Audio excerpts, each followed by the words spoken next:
are welcome. Today we'll be learning how to make this lovely shift gown with inseam pocket. Let's get started. So know the amount of fabric to put on fold.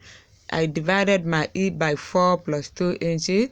Then I proceed to measure my shoulder divided by 2, shoulder to chest line, shoulder to waistline, and shoulder to the hip point. I mark them on the fabric and across the body. I will also be marking my shoulder to hem line, that is the length of my cloth, plus extra 2 inches. I will also mark across the body. Then I do the shoulder slope, also the armhole length, in preparation to drawing my armhole. Then on my chest line, I divided the board by 4 plus 2 inches. And I mark it, then pick my armhole curve to draw my armhole. Then on my waistline, I minus 1 from what I used on my board. On my board, I used 13. On the waist, I'm going to use 12. On the hip line, I divide my hip by 4 plus 2. I mark it. Whatever I use on the hip points, I will also be using it on the hem line. Connect these points together, and I will be cutting them out.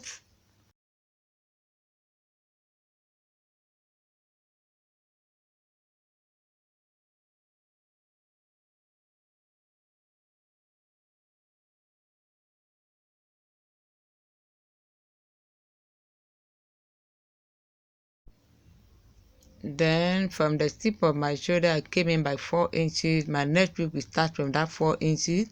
I use 4 inches for the depth, connect them together and cut it out.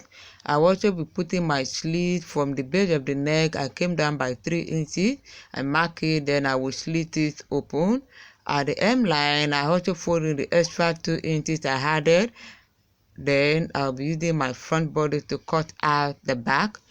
So after placing my front on the back, I left extra 2 inches at the back for zipper allowance. Also at the hem, I folded in the 2 inches for the back. So now my front and back bodies by the side are going to be the same shape. So I will just choose the shape of the side of the front to cut out for that of the back, just like this. Then note I will shape the armhole for the front after cutting out my back. The neck depth for the back is 1 inch. I mark it, then draw the neck shape for the back pieces. And from the center line of the front, I draw a straight line, mark my 2 inches for zipper allowance. And the back half length, I came in by 1.5, that is minus 0.5. On the hip line, I also mark my 2 inches down to the hem line, connect this point together, and I'm gonna cut it out. The 1.5 is only on the back half length, every other one is 2 inches. So how we'll be cutting the lining for the front and the back, and this guy is looking like after cutting. So I've cut the lining, and the 2 inches did not get to the lining, as you can see. I'll be using that to pipe in the lining when sewing. Then now I will proceed to cutting of my sleeve. I will be cutting the 2 sleeves together at once. The length of the sleeve I'm working here is 8 inches. I will also be shaping the upper part of my sleeve. I will mark one side for the front and the other side for the back. The back side, I'm going to reduce the curve, and I'll be cutting out the lining for my sleeve.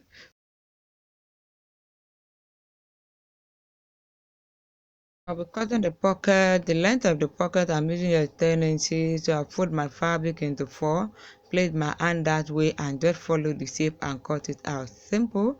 Slat it open and have 4 pieces. Then I've joined the lining to the sleeve and also the lining to the pocket. I've joined it. I left a small opening there. Then I'm going to turn it out to that place, fold it in, then take it to my machine and join it together. Then now I will be joining the basic bodies, and I'll be starting with the front. I'm going to join the hem line of the lining and the fabric together and tuck it. After that, I'll be placing the lining on the right side of the fabric. Note, I did not slit my lining, so I'm going to join the neck together and tuck it. Then after that, I'm also going to join the slits together. Firstly, hold my fabric down with a pin.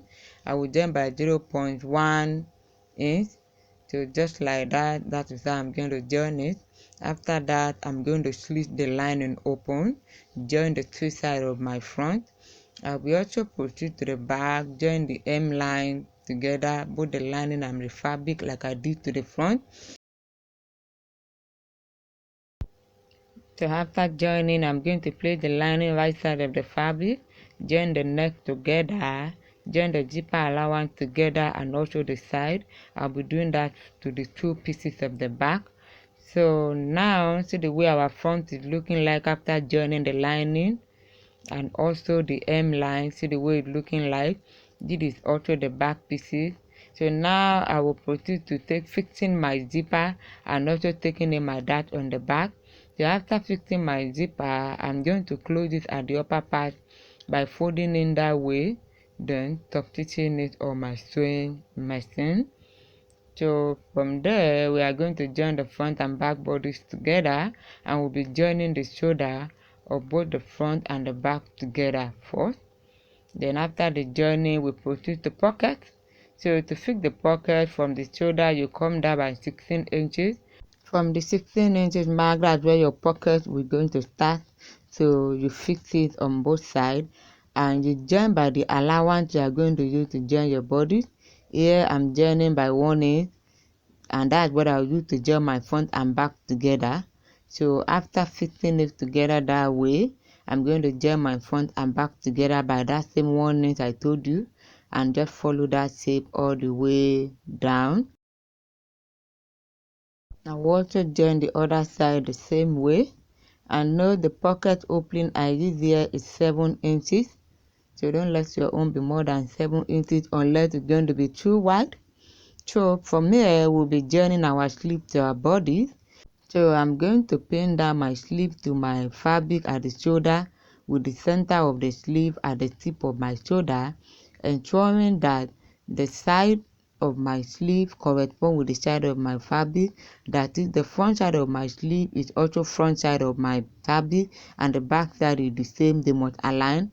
After that, I will pin it down, join it together, and I will also conceal the joining with the pieces of the cloth, then turn it out. So after joining our clothes, you can see the way it's looking like, also the back. Thank you.